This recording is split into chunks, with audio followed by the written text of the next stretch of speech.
What's the connection between gut health and your emotions? Watch this video to find out and learn how you can keep their relationship a positive one. For the most helpful information you'll find about IBS online, subscribe to my channel and hit the bell to be notified whenever I post a new video every Friday. If you're struggling to get a handle on your digestion and your emotions, by the end of this video, you'll know how they're related and how to get them under control. I educate my clients so they can fully understand their own healing, and now I'm sharing with you too.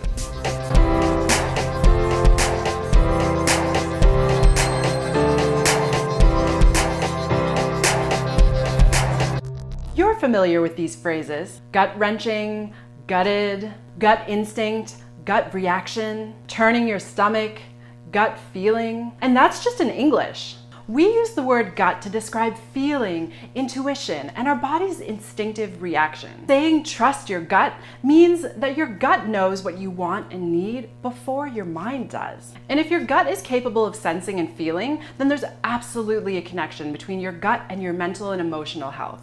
The problem is, when you struggle with digestive diseases every day, you just don't trust your gut. Your gut is unreliable, unpredictable, and it can take over your entire life. Most people with IBS or any form of IBD will definitely tell you that they struggle with stress, anxiety, and/or depression. And sometimes it's hard to know which came first, the emotional strain or the gut issues.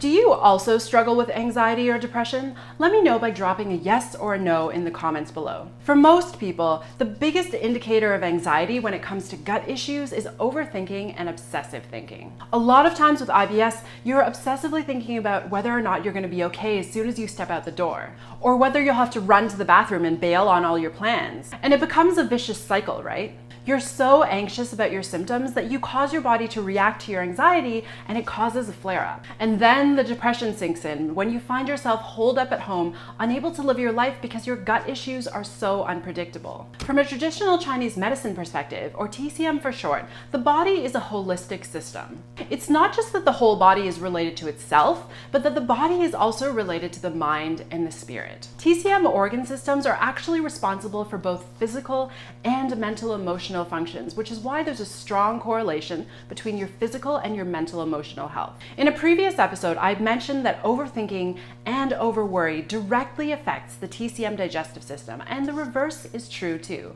A weak gut can also cause overworry and overthinking because the organ system is out of balance. From a Western perspective, scientists have recently been studying the depth of the relationship between the digestive system and the brain, what they call gut-brain axis, or GBA. I won't go into all the technical details, but here are some of the most interesting discoveries that support what TCM has known all along. There are complex neuroconnections between your brain and your gut that fire so quickly that they can communicate with each other instantaneously, almost like having a comm in each other's ear. They used to think that your brain would send signals to your gut about your emotional state and your gut would simply react, but now they know that communication is actually a two-way street. Your gut also sends information up to the emotional centers of your brain that actually can change how you're feeling. Gut bacteria is also responsible for producing mood-regulating hormones like serotonin and dopamine. So when your gut is weak or damaged, the bacteria doesn't do its job and your mood gets affected. The ecosystem in your gut is so important that they often call your gut your second brain. Oh, and by the way, 2/3 of your gut's ecosystem is different from anyone else's, which is why there can't be one diet plan that can help everyone, and why it can be such a challenge to get digestive diseases under control.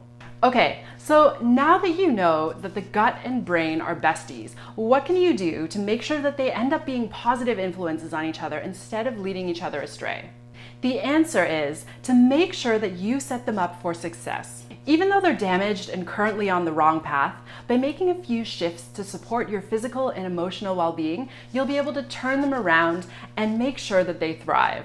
To give you a running start, I've got a free online class that teaches you the 3 essential shifts you need to get your gut and emotional health under control for good. Whether you have IBS or some form of IBD, this class can still point you in the right direction. The link is in the description box below. Also, come join a tribe of people just like you in my Facebook community of Powerful Women Conquering IBS, where I share more tips on how to kickstart your IBS journey to health. If you like this video, you know the drill. Let me know by liking it below and drop a comment with the word helpful, and let me know what your biggest takeaway was.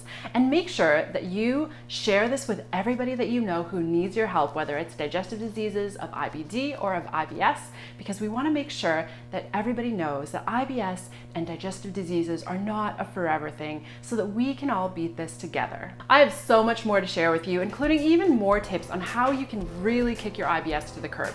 So make sure that you subscribe to my channel and hit the bell to be notified every Friday when a new episode is posted.